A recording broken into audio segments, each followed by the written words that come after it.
Hey there. Today I wanted to talk about one of my favorite books, Seven Habits for Highly Effective Teens. And I also love this too. It is little cards that you can place around. So I am Candace Leyenbauer. I'm a homeschool mom. I am a microschool founder and I'm an education connector. This is one of the books that I have read so many times. I've read it with my own family. I have read it with our microschool students. I've read it and suggested it to so many parents. So anyway, I wanted to share some of the things that we talk about frequently. It's just one of those go-to things that you need to. But the very first thing that I wanted to share is be proactive. There is a reason it is number one. So the idea about being proactive is thinking, being prepared. So there's this example I love to share. It's, are you like soda pop or are you like water?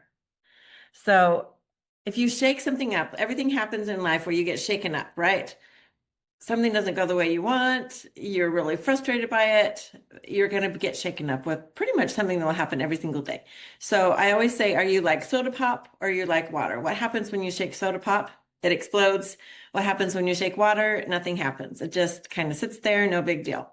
So deciding if you are going to be a person who is easily offended, these are things that happen all the time where we just need to think about in a group setting. So whether we're in our family or whether we're in a microschool group or with coworkers or whoever it is that we're talking with, being proactive and thinking I can be like water. When things happen to me, I can just shake it off, no big deal.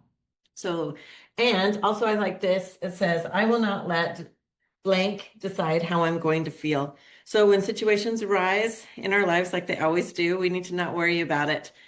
We can just be like, hey, I can be like water, just let it flow. So anyway, this one is one of my favorite things of all. This book in general is just so good. So here's a couple things. I was pulling out a few cards that I wanted to share. So this one is proactive and reactive words. I don't know if you can see that. Some of these, it sounds very much like growth mindset talk, but reactive language is I'll try, and proactive language be I'll do it. Reactive is that's just the way I am. I think sometimes I like to think this way, and that's not the right way to think about it. The proactive way would be I can do better than that.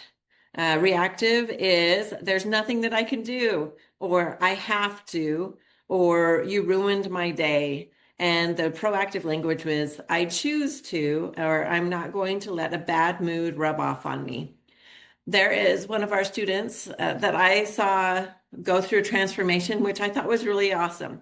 So she is vegan, her family is vegan, and she was talking about her food choices in a way like, oh, I have to do this or different things. And I said, that probably could have worked when you were younger, but you're getting older now. Let's talk about it and think about why you're doing the things you're doing. I can see that you like being vegan, but let's talk about it in a way that will help you not be attacked by other people in the ways that they think of stuff. You know, sometimes people can always tell if you really believe something or not.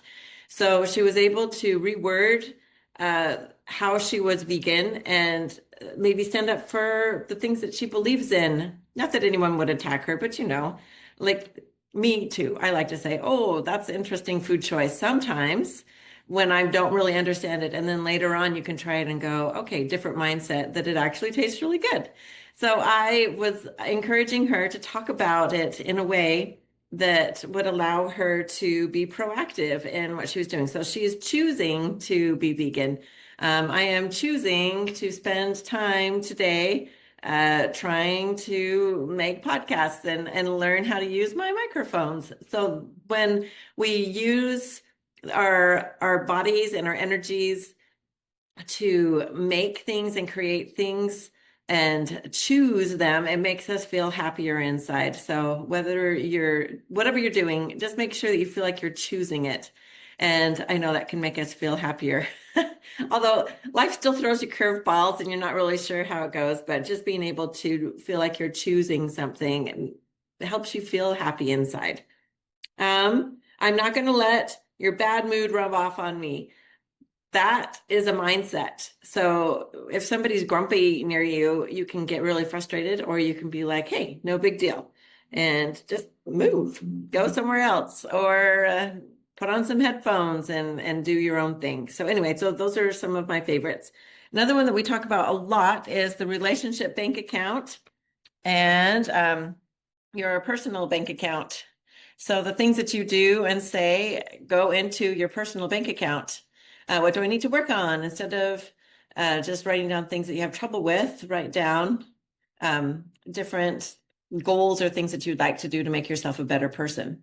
So anyway, personal bank account and relationship bank account.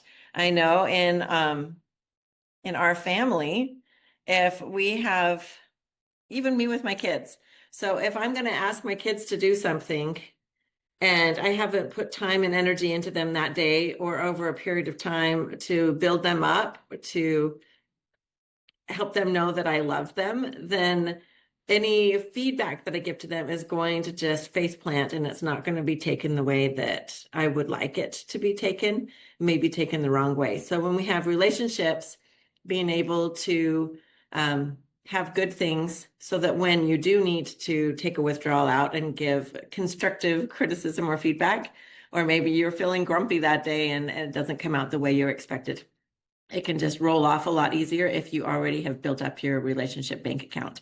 So we talk about deposits and withdrawals that go into your relationship bank account and also in your own personal bank account, how you feel about yourself.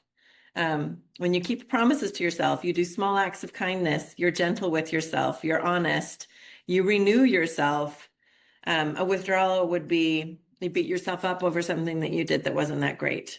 You lie to yourself or others. You wear yourself out. Those would be withdrawals. So anyway, this book is fantastic on so many different reasons, but I just wanted to say this is one of our go-to books. No matter how many times I read it, I find new nuggets of wisdom in it. So I encourage you to check it out. 7 Habits of Highly Effective Teens. That actually is great for parents too. I know it comes from the book for adults, but I'm always surrounded by kids. So this really felt like it applied to me as well. Hope you enjoy it.